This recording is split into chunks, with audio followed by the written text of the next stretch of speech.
art and culture, important themes, index,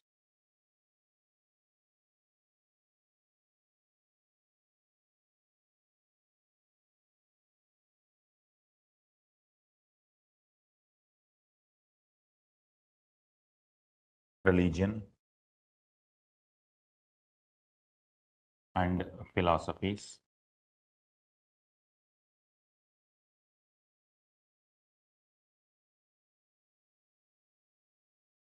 how do we know about these religions? Because somebody has written something and somebody has just generations after generations, these stories are keep on coming. Literature,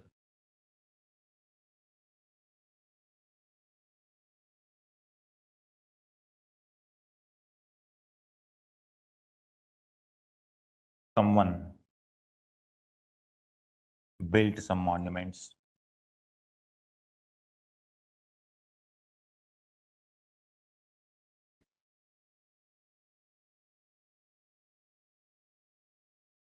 Architecture,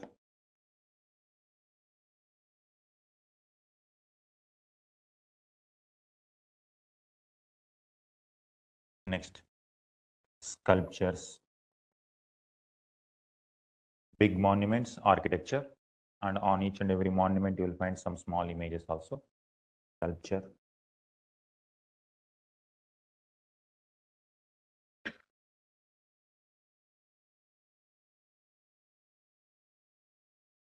next, someone painted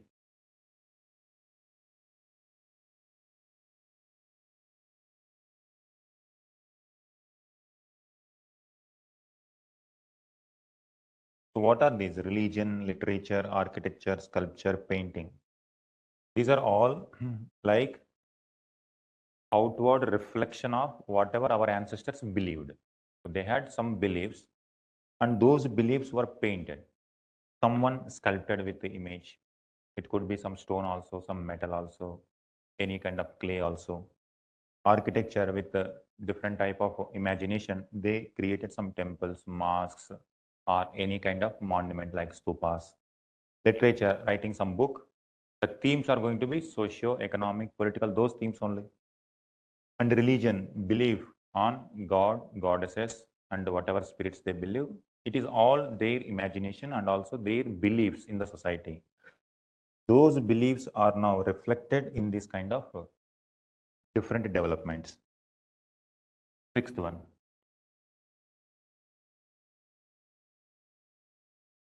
Music, dance,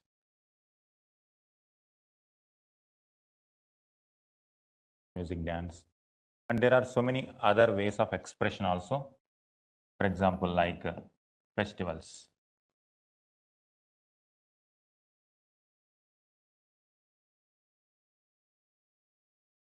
Festivals. It could be mainstream or tribal.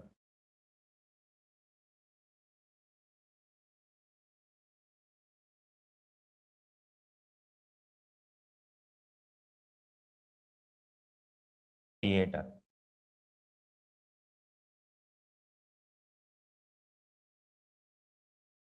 Next, martial arts. The list will go on. But these are the important things which we need to identify. But majority of the questions used to come from this angle. Religious related, philosophies and philosophers, literature, architecture-wise, sculpture, paintings. Music, dance, festival, theater. Mostly, if something is coming in the current affairs, used to mix with current affairs. But these are the things which are standard. If we know 5 themes properly, then majority issues we are handling. These things also we will try to understand, but mostly questions will be linked with current affairs, right? So this is how art and culture. religion and philosophy. First heading, religion. Already now you know broad themes, but how from the examination point of view, how to see art and culture questions.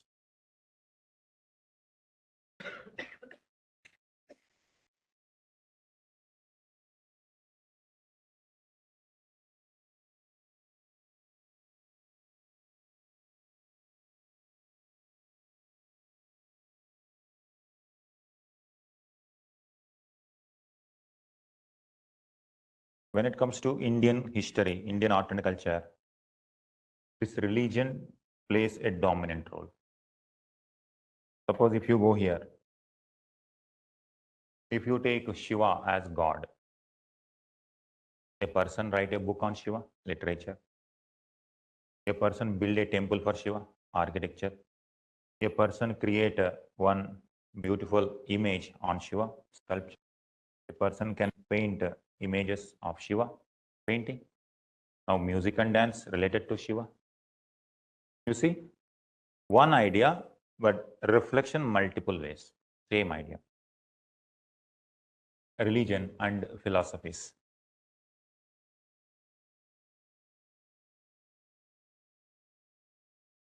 Timeline.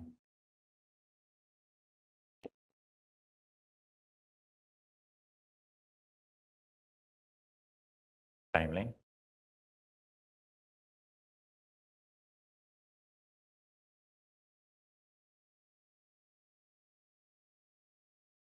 Suppose if we consider 3200 BC to 1300 BC. What is this time period in our history? Which culture flourished? Indus Valley Civilization, IVC, Stone Age,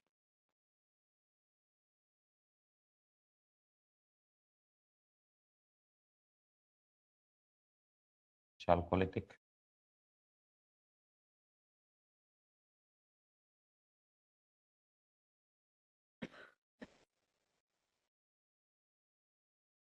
(1500 BC to 1000 BC). What is the period? Rig Veda, Rigvedic period.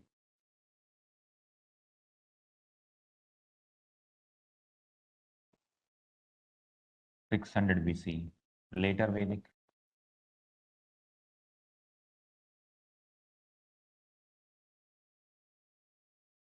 Here,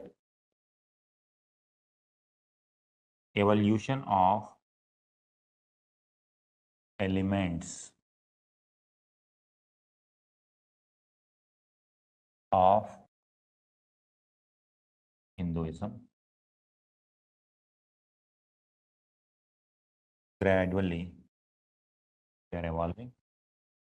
It will keep on going.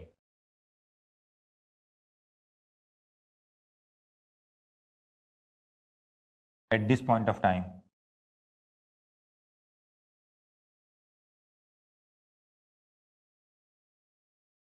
somewhere here, we do not exactly know, Jainism at this point of time, Buddhism.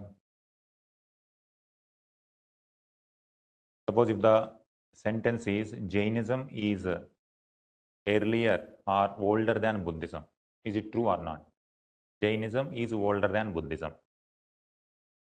Is it younger or same age or older to Buddhism? Which comes first, Jainism or Buddhism? Jainism comes first.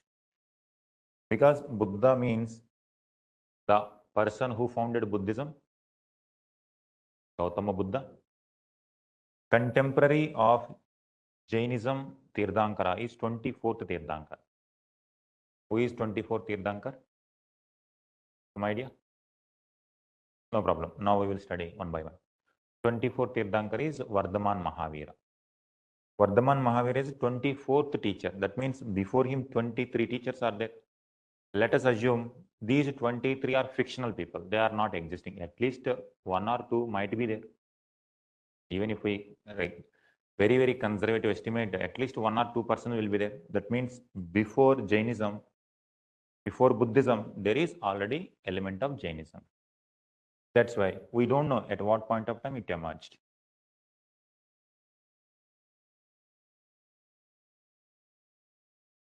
Next one. These are the mainstream elements. Around the same time period, different ideas like Ajivika, Lokayata,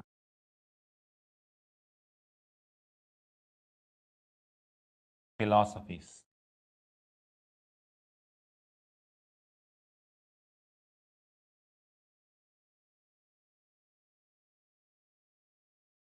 this is Mahajanapada period.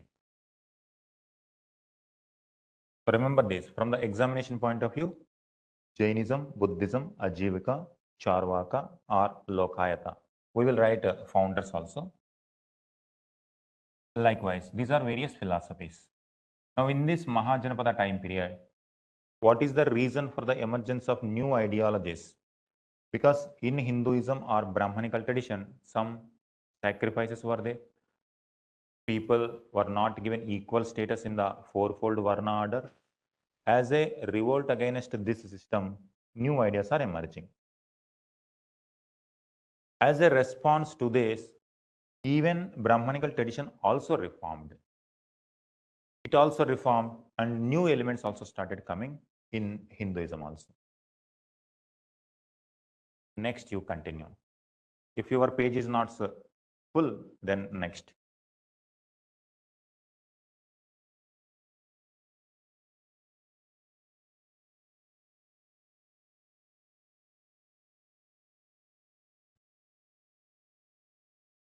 Why?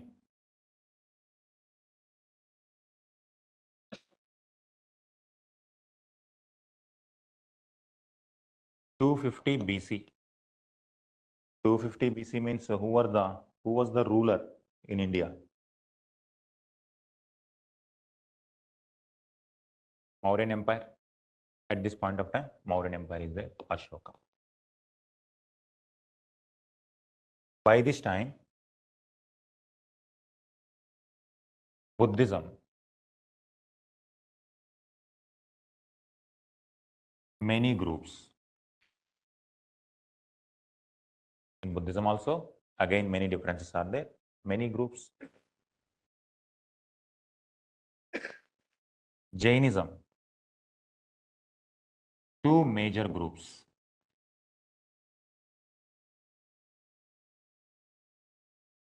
Digambara and Shvetambara.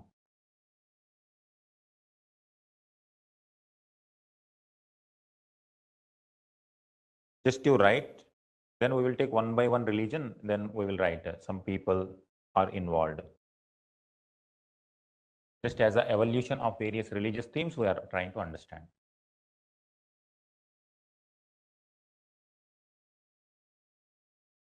Next, by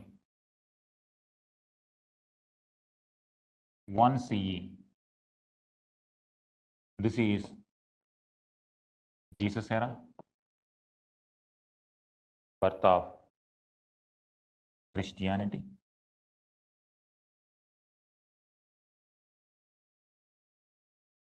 But in the world context, Christianity emerged out of Judaism. Judaism goes to this particular period. Judaism and early Zoroastrianism. In the Indian context, the followers of Zoroastrianism we call Parsis.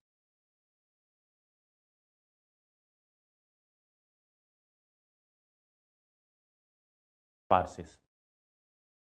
At the time of Rigvedic period, in other part of the world, other religions were also there. When it comes to Indian context, Christianity came in 1st century, 100 CE, to India. around 45 CE. By who brought Christianity to India? Saint Thomas.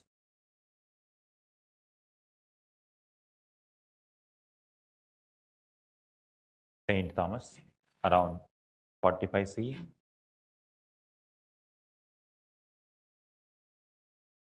Between 100 to 200 CE. Now, during this time period, when Buddhism, Jainism are gaining popularity, Reformation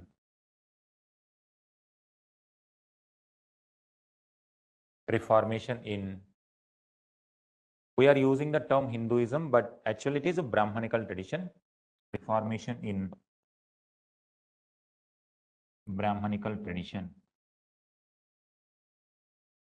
Later, all these are going to be part of the term Hinduism. And even till today also, there is no definition of Hinduism. That's why still it is a little bit complex one. This Reformation, Bhakti tradition. Bhakti tradition is emerging. This Bhakti tradition for Vishnu, Krishna, Shiva, and so on. It will emerge like this. Is there, do you remember, there was one Greek ambassador who adopted Bhagavatism? Something you remember? Any personalities associated with the Greek, Indo-Greeks in Indian history? Can you remember? Something? Any person, Greek ambassadors, Greek rulers. Megasthenes, very good. After Megasthenes, was there any person who gave base Nagar pillar inscription, Madhya Pradesh, Bhagavatism, something? Heliodorus. There is a person called Heliodorus. Heliodorus accepts Bhagavatism. That is post-Mauryan time period. Bhagavatism. So even Greeks also are now attracted towards this. That shows the rise of Brahmanical tradition, Reformation. Because of this influence, they also reform. They are influenced by earlier Upanishadic thought. They are influencing now once again. In this time period, Buddhism split into two things, Mahayana and Hinayana.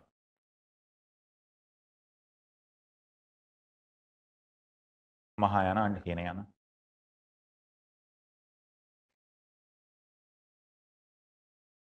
During Kanishka time period, Mahayana and Hinayana. Mahayana became international.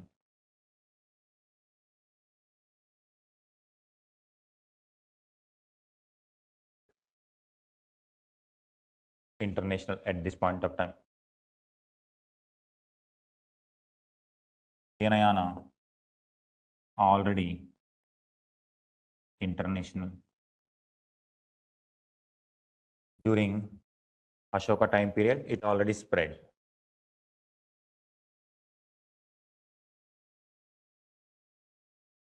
This is how. Next one. After 200,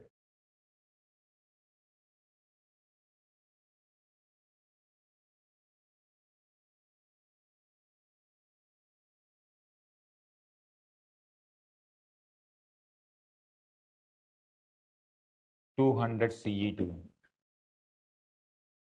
500 CE, Gupta Empire peak. During this time period, same Hinduism or Bhagavatism.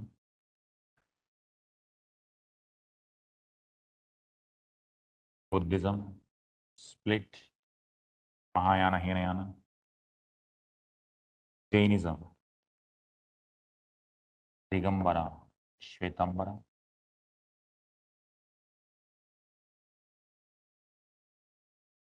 In Hinduism, Bhagavatism, Shaivism, Shaktiism. Now different. So as religion is becoming complex, new elements are also emerging. Very good, Heliodorus.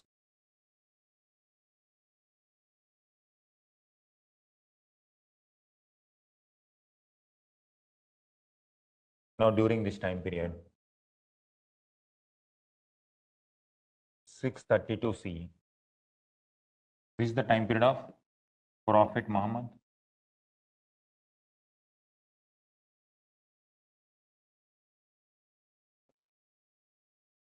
$570 to 632. But when it comes to India, around 629 CE, Islam reached India.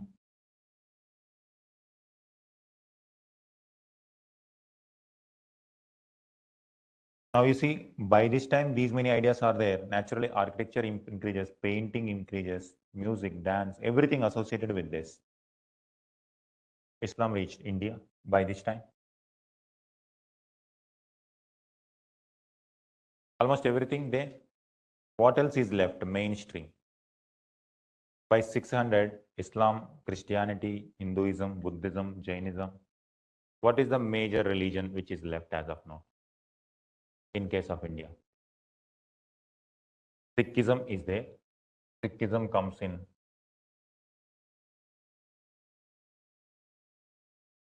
say like 700 to 800 CE. Here, Alvars and Nayanars. Alvars and Nayanars, Bhakti saints.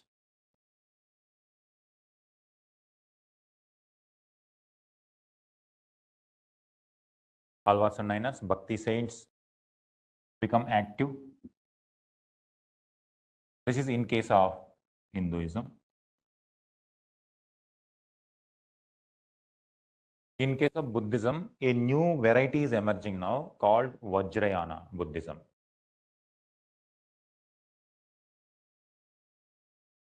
Mahayana, Hinayana, Vajrayana Buddhism.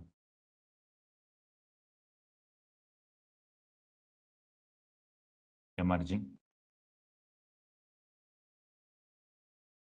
See, there is nothing constant. Everything is changing, keep on changing. Buddhism, it is seeing this Vajrayana. Now, even in Islam also, what is the reason for Buddhism, Jainism, and new ideas? Like many rituals. Some people are very luxurious life. Some people are very poor. Same thing in Islam also. As the caliphate, now this is the time period of caliphate. When caliphate was emerging, when caliphate expanded to distant locations, again, those people who are enjoying the political structure, they once again became same like luxurious, ultra life.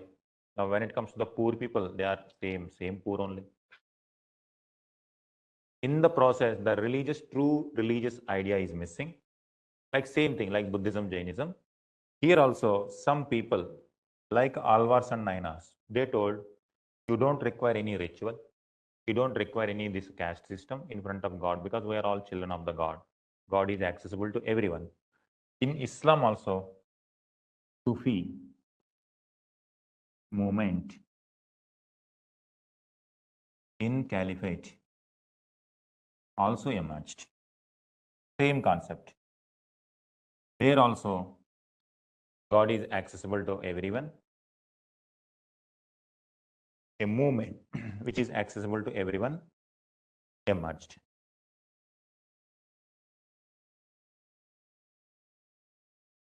Alvars, Nainas, Vajrayana. So each and every religion is transforming after that.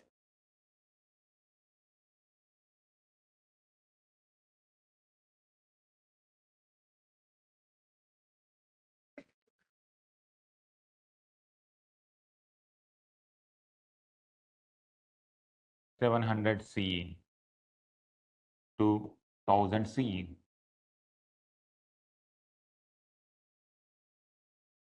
Philosophies in Hinduism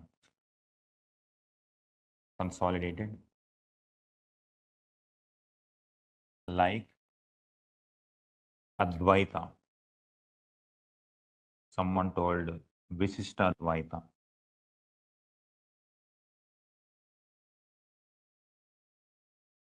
Examples. Different ideas emerged by this time period.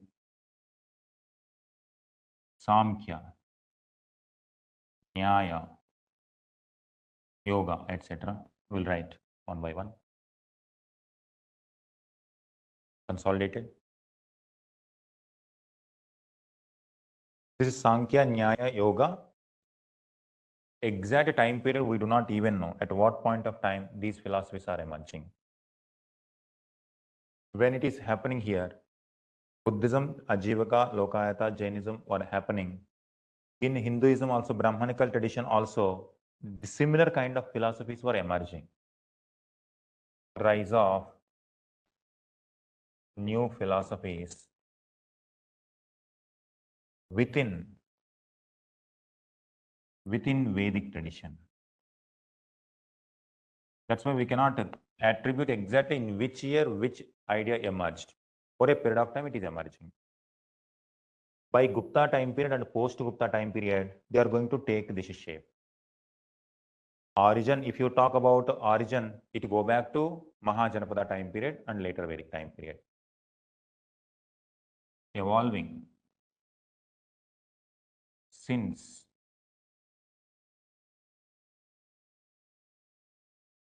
Mahajanapada period.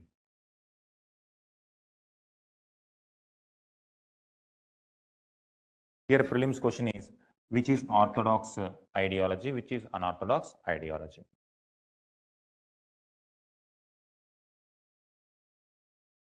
Next one. By 1300 CE and 1400 CE, Delhi Sultanate was established. In Gangetic Valley, Islamic influence increased. Bhakti, Sufi movement, Islam,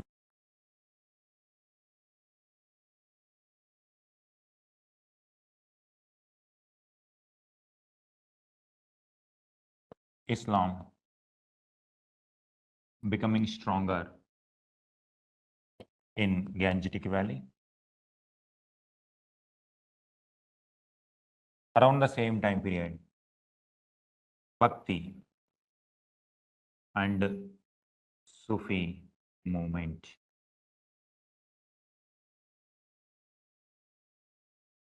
During this time period,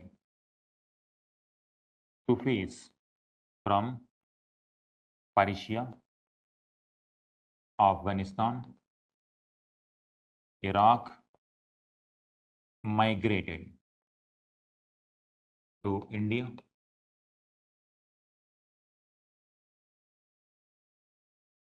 So Sufi movement started wherever Islam is strong, there is Sufism started. As Islam is spreading, this idea also keep on moving. For example, in India, in Ajmer, in Chishti, when it comes to Sufi also, there is a version called Chishti Sufi movement. The term Chishti comes from Afghanistan. Suhrawardi, one type of movement is there, Sufi movement, like Digambara, Shvetambara, Mahayana, Hinayana. Likewise, in Sufism also, different locations produce different Sufi leaders. From there, people are identified with that name. Example, Chishti. Chishti is coming from Afghanistan. Example, Chishti, Sufism from Afghanistan. Likewise, Suhrawardi one is there. Someone comes from Persia, Iraq. Once Delhi Sultanate established, one Chishti leaders come and the remaining later disciples are going to born and they are going to become disciples here only and they are going to propagate. Bhakti, Sufi movement. Again, it is similar to Buddhism, Jainism concept only. The fundamental element is when God is not accessible to common people. Someone is trying to make God is not someone distant, very close to the people. So it is simply is called democratization of religion. Next one. It is in the same context only, around this time period.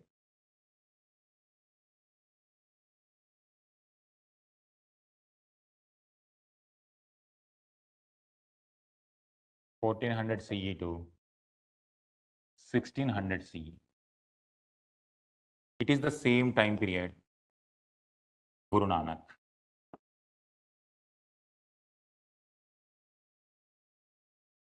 He did not say that I am going to start a new religion. He just giving good values from both Islam and Hinduism he has taken and propagating.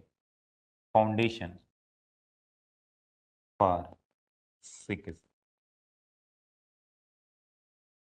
His lifetime is 1439 to 1469 to 1539. Like he is contemporary to Babar time period. Babar contemporary. So remember, when Babar is establishing political, Guru Nanak established a new religious order. UPSC sentence is going to be Guru Nanak was contemporary to Babar or Guru Nanak is contemporary to Akbar. Like that sentence will come. But already by Akbar comes, already this tradition established, new gurus already come. 1600. Now is there any other? Mainstream is this. Now meanwhile, like Sufism, in Islam, some more elements also got added religion-wise. Those are Shia and Sunni, like Mahayana, Hinayana, 700 CE. By this time period,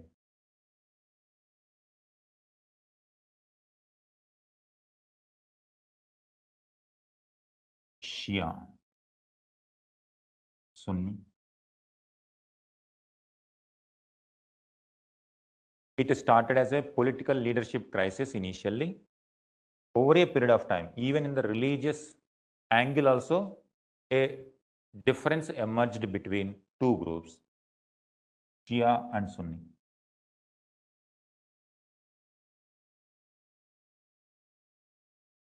Now it became like this. Islam,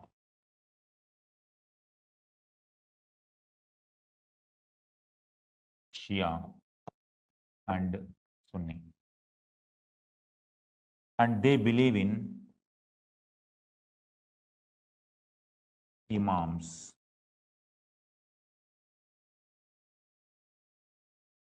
Imams means after Prophet Muhammad, who is going to be the spiritual leader? Prophet Muhammad. No dispute in this. But after that, who will be the spiritual leader? Who will be the political leader? When it comes to Sunni tradition, there is a post called Caliph. He is both spiritual as well as political leader. When it comes to Shia, that spiritual leader must be from Prophet Muhammad family line. Whereas Sunni says it need not to be like that because the original tenet what Prophet Muhammad gave, Islam means equal. Whether it is a same family or outside family doesn't matter. Once you accept Islam, that means everyone is part of same family only. Now why this again this distinction that a bloodline only should come? This is what. And again, people since ancient times always attached to these dynasties. Always if a person is great, and the children of that person automatically be respected. That the tradition is already going on, whether it is Saudi Arabia, Europe, or India, same. That is why dynasties emerged. In fact, even today also, even though parties are democratic, still people needed the same family member as the next leader automatically, whether they are having a potential or not also, still people expect. Now this is the same kind now also. As a result, this emerged. Now once this tradition started, after Ali was the son-in-law and cousin of Prophet Muhammad. After his death, once again, the followers of Ali once again wanted same family member. Like that, that family tree emerged. That family tree emerged. In Indian case also, there is a surname called Syed. One dynasty also there in Delhi Sultanate, Syed dynasty. They take lineage from this version only. So they consider they are family members of Prophet Muhammad. For example, today Iran is there. Iran is a theocratic democracy. They believe in Imam tradition. This is what Imam. There will be parliament, there will be president, there will be ministers. But whatever laws they are following, they have to submit to one religious council. That religious council, there will be head, Imam, different names, Ayatollah Khomeini, and different names are there. Even that person takes lineage from Prophet Muhammad, like elders, ancestors, and so on. That's why as they are representing the family tree of Prophet Muhammad, they get political power as well. Over a period of time, this and this version religiously also differences emerged. This is called imams. Like that, 12 imams emerged. Like in case of Sikhism, one after the other guru, like 10 gurus are going to emerge over a period of time.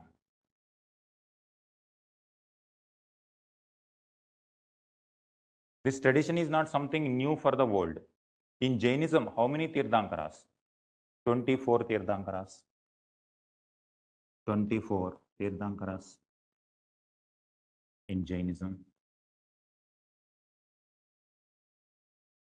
Likewise, same religion, 24 teachers, 10 teachers in Sikhism.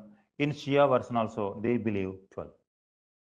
And here, 11 imams, they came and they have given, they preached also, they tried to remove the evils. But the 12th imam, the belief is 12th imam was born, but somewhere he has hidden. There is no proof that the last imam completely disappeared from this earth. That is the belief. And they believe that the 12th imam is yet to come to the mainstream. He is in a hidden position. One day he will come whenever social evil become very strong. He will come and he will remove the social evil. That is the tradition called Mahdi tradition. Mahd is considered as the last imam. He is yet to come. The same tradition in Hinduism also. Dashavatara concept, 10 avatars. In Hinduism. In Buddhism, 500 plus lives of Buddha. They are called Jataka. Jataka stories tell Buddha has taken 500 plus avatars to preach the idea of peace. Now you see, everywhere this is happening in Buddhism, in Hinduism, in Sikhism, in Jainism. In this also, like Kalki is yet to come, similarly the last person is yet to come. One problem will come here. Suddenly there are so many gurus, so many Sunni or Shia, any type of religious order is there. Some Sufi saints or some religious order. One Islamic guru consider he is that Mahdi. I am Mahdi. Now, if a person declare himself as Mahdi, now it will affect the sentiments of both Shia and Sunni. What is the guarantee that he is Mahdi? Sometimes it will create a rift also between them. But this is the foundation of the fundamental element. Now, within this 12 imams also, once again problem is there. Once again, this line is not exactly everyone believe in the same line. Like Prophet Muhammad, later Ali, later he is having different sons. And again, each son has their own sons. Now, which son should be the next person?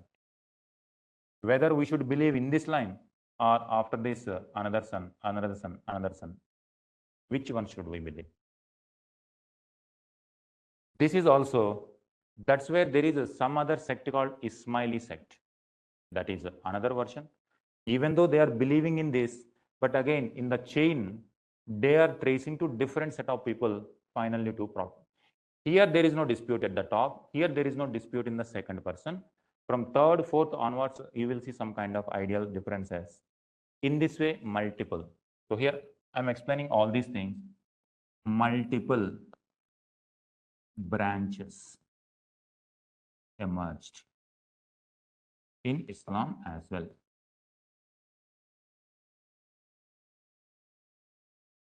So that is how in every religion by 1700, you will find so many ideas. Now, because of these many differences, by 1800 and 1900, people started questioning religion itself. People started questioning all these things.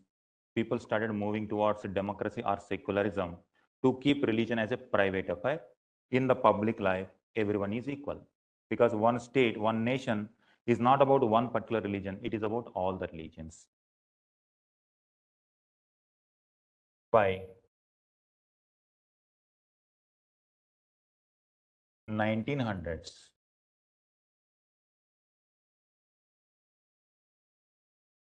new ideology called secularism, religion, private affair, state, look after all religions.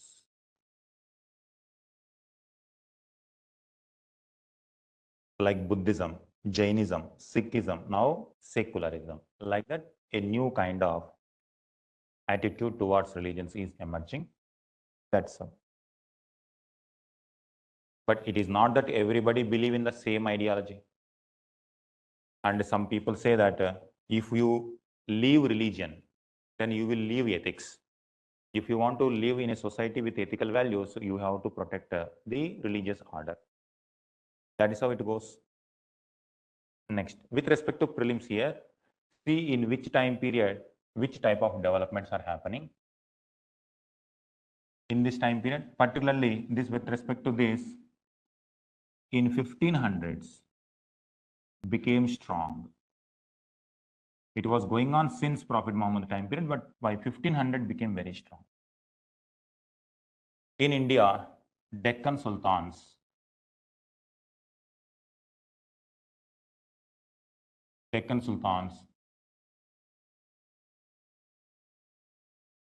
Shia version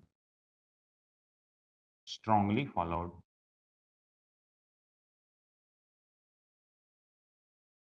There are Deccan Sultans who were Sunnis also, but Shia version became stronger over a period of time. Likewise, now all the major religions came. These one. Now with respect to prelims, which time period? Contemporaries, that kind of question will come.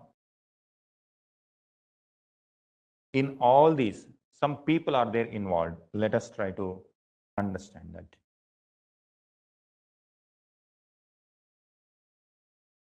First, you give Hinduism.